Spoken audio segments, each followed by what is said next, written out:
Good morning. And it's finally morning this week for me to be getting on to read together. So welcome to Read Aloud 3, where it's you, me, and the Trinity. And we are on chapter 5 already? Oh gosh, I forgot. Let me look it over. I just checked and then I no sooner did I do that than I forgot. I think we are on chapter 4. I don't think we're on 5 just yet. So, 1 Kings, chapter 4, because I believe the last chapter was a really well-known part of 1 Kings and the life of Solomon, where he asks for wisdom, and I remember reading that last, I believe. Okay, when he asked for wisdom from God, most importantly. So let's read chapter 4, which the subtitle is Solomon's Officials and Governors. Sounds like it's going to be dry, but hang in there. There's probably something to take away. King Solomon now ruled over all Israel, and these were his high officials. Azariah, son of Zadok, was the priest. Elihoreph and Ahijah, the sons of Shisha, were court secretaries.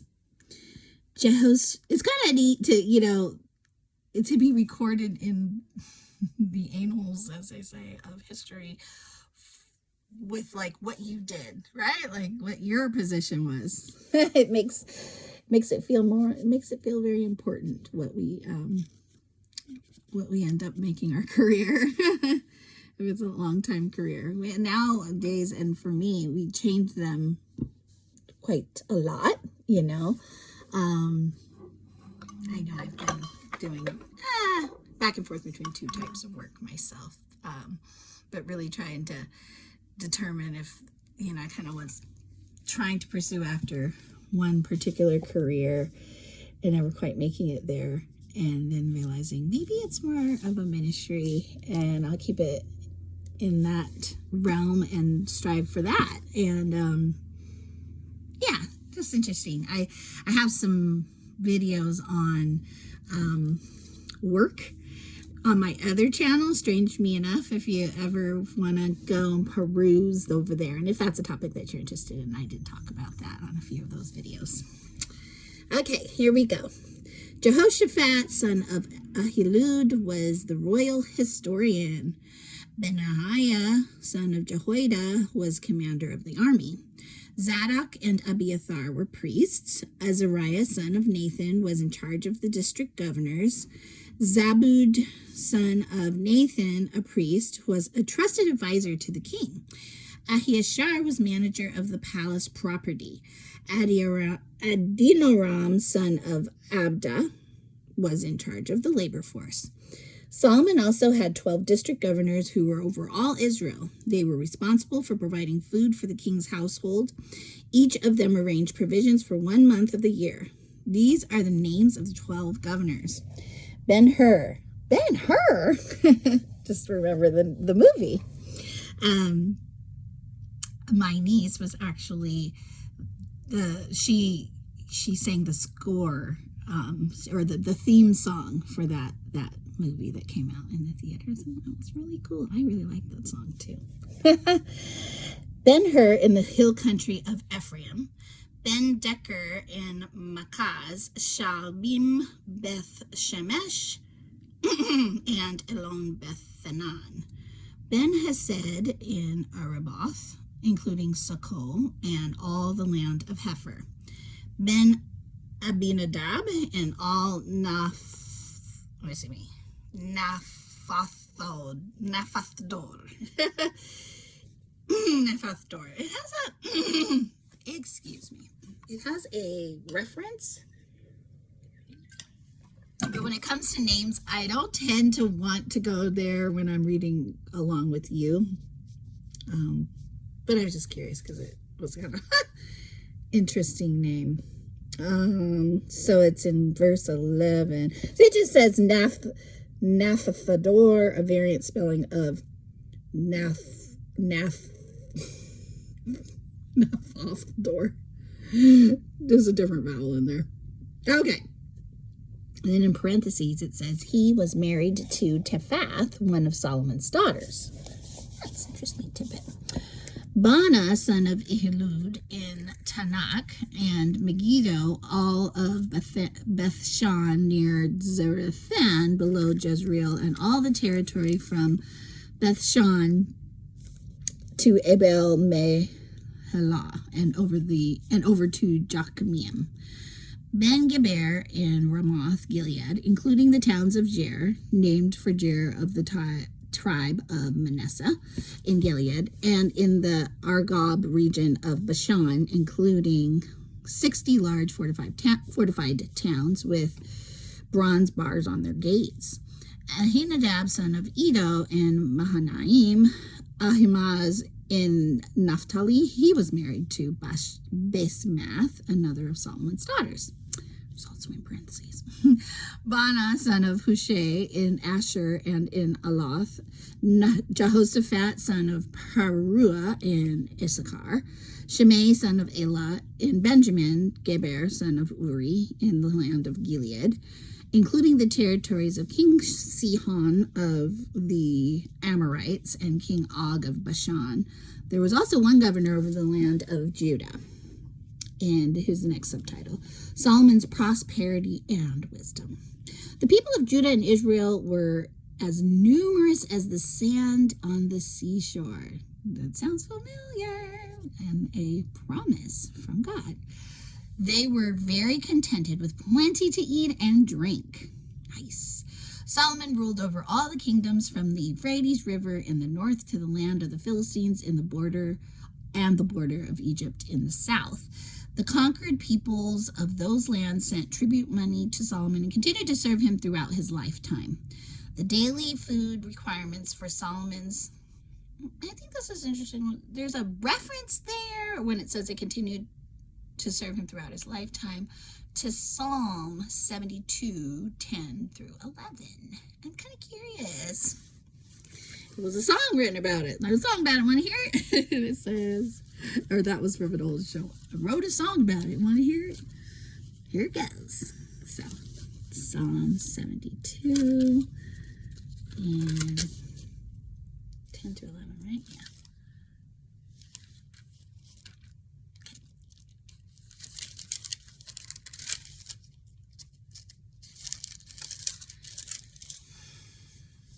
The western kings of Tarshish and other distant lands will bring him tribute. So it's like, that's what it was, maybe a prophecy.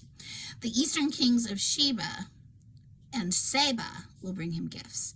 All kings will bow before him, and all nations will serve him. Okay. Now let's see. Where were we? Okay, the daily food requirements for Solomon's palace were 150 bushels of choice flour and 300 bushels of meal, also 10 oxen from the fattening pens, 20 pasture-fed cattle, 100 sheep or goats, as well as deer, gazelles, roe deer, and choice poultry. Feasting! Wow, Solomon's dominion extended over all the kingdoms west of the Euphrates River from because I'm like, did they list the cooks in here? Well, they did say the people who were responsible for providing food for the king's household. So there's some cooks in there in that number.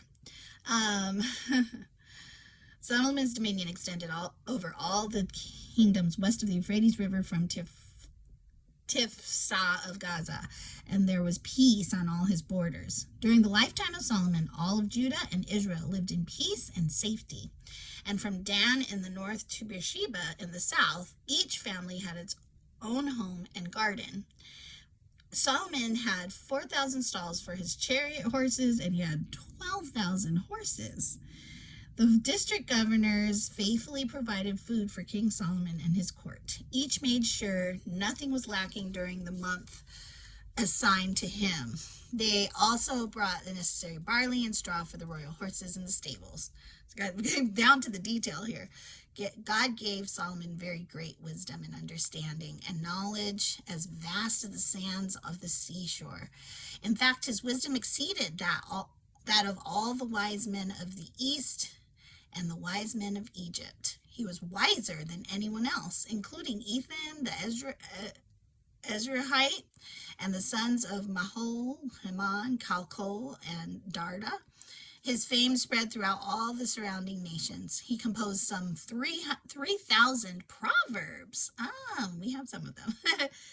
And wrote, maybe we have all of them. I mean, Proverbs, there's books in Proverbs, but then there's verses. And I think they were written mainly, if not all, by Solomon. I have to research that. And let's see. And wrote 1,005 songs. He could speak with authority about all kinds of plants. He's very well-rounded. From the great cedar of Lebanon to the tiny hyssop that grows from cracks in a wall. He could also speak about animals, birds, small creatures, and fish. And kings from every nation sent their ambassadors to listen to the wisdom of Solomon. And that is the end of chapter 4 of 1 Kings. I told you there might be something of interest in there. Even though it was like the list of his, people that were under him or worked for him. I was like, there's going to be a list is a list and a lot of names. But I really got something from that. And, just that, God is also likes telling the detail of, when he does bless with peace and prosperity, even though it's not for us to be what we seek after. And that wasn't what Solomon was seeking after, was it? It wasn't what he asked for. It was what he was given just because his heart was right and he asked for something that was pleasing to God. So let's keep that in mind as we pursue whatever career or ministry that we feel called to. And just remember, it's important. They talked about everybody's role here, and that was also really a neat takeaway for me. So I hope it was for you too. Enjoy your day.